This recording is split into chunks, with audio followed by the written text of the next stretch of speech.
I'd like to begin tonight with a story. And some of you who know me have heard me speak of a pastor by the name of Jonas Clark.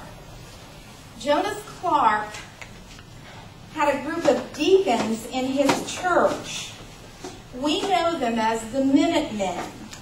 What many of you may not know is that the Minutemen were actually members of Pastor Clark's church. And at the time of Lexington and Concord, at 1775, every adult man was required to be a part of the militia. And you had to report on Saturday morning for militia training. However, if you were a regular churchgoer, you were exempted from that requirement because they knew your pastor was going to train you on Sunday morning. Most of them brought their weaponry with them. Their pastor looked through it, made sure it was in good working order, and he was responsible to train those men. So the Minutemen were members of Pastor Jonas Clark's church. He knew that where he was located in the small little town of Lexington, Massachusetts, that as the British troops were to move to Concord in an effort to raid the arsenal there, they would have to pass by his church. And therefore he trained his men, knowing that there was a very good chance that at some point the Dennis Hesses and the Doug Crosleys and the John Hetzels would have to stand with him against the largest army in the world. The night before, John Hancock and Samuel Adams were having dinner in Pastor Clark's home. And the cry went out, the British are coming. And as John Hancock got onto his horse, he said to Pastor Jonas Clark, "Will your men stand?" And this was Pastor Clark's response: "I have trained them for this very hour. They will fight, and if need be, die under the shadow of the house of God." The Black Robe Regiment were the most feared of all of those in the colonies. They were not trained as military fighters. They were the pastors who stepped into their pulpits every Sunday in their black robes and trained the people in liberty. You know the story. April the 19th, 1775, we call it the shot heard round the world. At the end, 18 of Pastor Clark's men lay dead on Lexington Green. One of the women scooped her dying husband up into her arms, and she looked up at her pastor and she said, "Jonas, Jonas, what have you done?" And with tears streaming down his face, Pastor Jonas Clark, they said, he straightened his spine, and he said, "Madam, I offer no apology. For today, the Church of Jesus Christ has rung the death knell to tyranny." I love that story for many, many reasons. But I tell it tonight by way of introduction because, first of all, I do want to honor our pastor. I want to honor him for helping us to understand these truths, for him having the vision and giving the time. There are so many important things that we could study, but I believe he is a part of the Black Robe Regiment. I think he's speaking out and he's warning us that our very liberties are in peril. And I honor him tonight in that same spirit. But I also, even more deeply, want to say this. It is the Church of Jesus Christ that has to awaken to what is going on around us. Because, my friends, this is bigger than red state, blue state. This is bigger than Republican and Democrat. This is even really bigger than these midterm elections, as critical as I believe them to be. But I was thinking about this driving along the other day, and it's just my speculation. Fox News has not called me and asked me to express this opinion. But I thought, you know, we're hearing so much. These are the most critical elections in America's history. And I think, more critical than the time of the War of 1812? More critical than the Civil War? More critical than World War I or World War II? Certainly, I believe it is critical that our nation has faced very critical times in the past. We're facing them again, but the answers are not simply political answers. They must be rooted in the truth of God's Word acted out in every area of our lives. It is understanding what God speaks and how to live by that.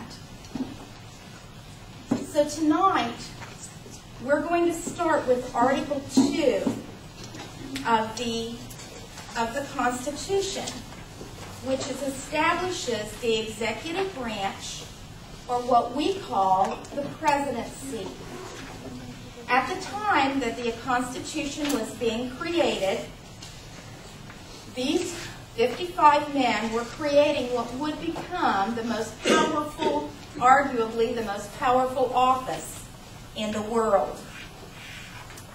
In section number 1, they set about to put a limit of 4-year terms onto the president's time of service. Under the Constitution, as you read it originally, the discussion was there would be a 2-term limit. However, when the initial vote was taken on that 2-term limit, George Washington voted against it. And because almost everyone understood that he would be called upon to be the first president of the United States, they thought immediately, let's leave out any term limit at all. If George Washington doesn't think he needs a limit on his term, we'll leave it out. So they eliminated that 2 4-year term limit. At the end of 2 terms, George Washington said, that's enough.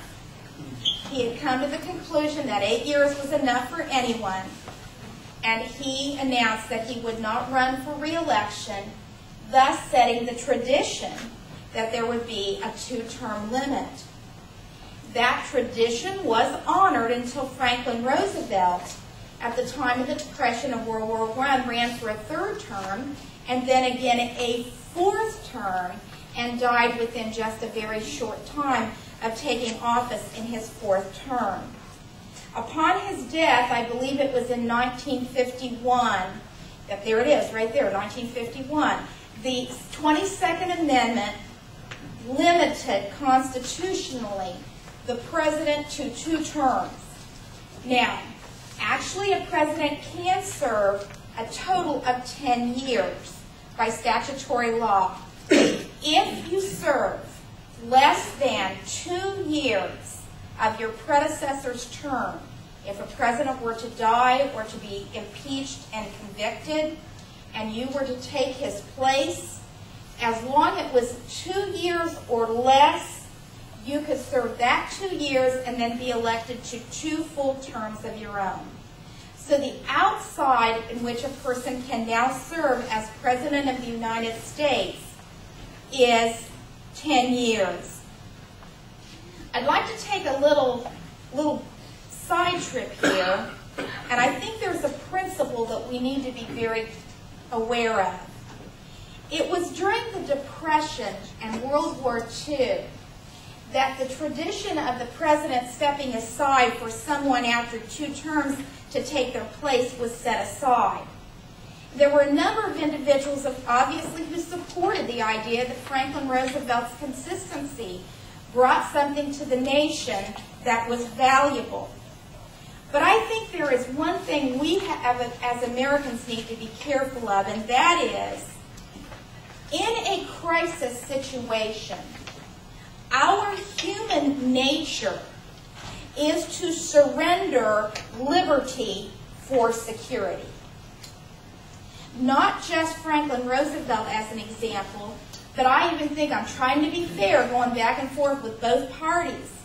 There are some elements of the Patriot Act that are very disturbing to me. And if we talked about them, they really, in many ways, are tyrannical in the way our founding fathers defined it, and they're really erosions of our liberties. Yet after the crisis of 9/11, people were willing to throw up their hands and say, just keep me safe, just protect me.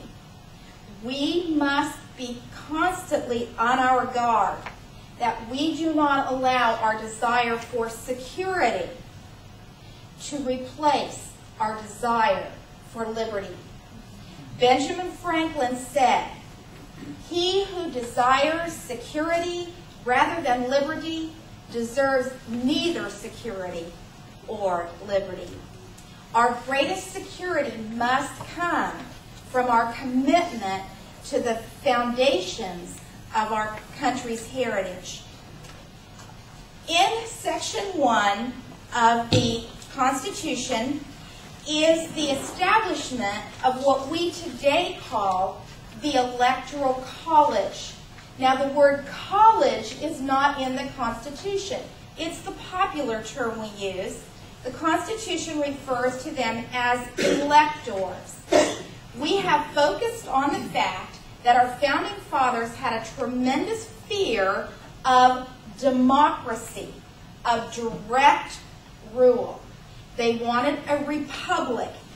And part of the establishment, we'll call it the Electoral College, was to be a check and a balance on the mob mentality or mob rule in the election process. Depending on where you live in the country, every state has a different manner in which they choose electors. But essentially, how the Electoral College works is that each state has the number of electors equal to the representatives and senators from that state. In Ohio, for example, it is kind of a ceremonial, it is a kind of an honorary position that's given to a person. But under the Constitution, essentially what happens is the majority, the public, we go to the polls on November the 2nd, whenever it is. This year is November 2nd. At that point, hopefully a clear winner emerges. And then in the month of December, the electors from each state, some states, they're appointed by state legislatures, some states by the governor. In some states, there will be a set of electors that are Republican, another set that are Democrat, depending on who wins the popular election. That particular set is called usually to the state capitol, where the actual voting for the president and the vice president takes place.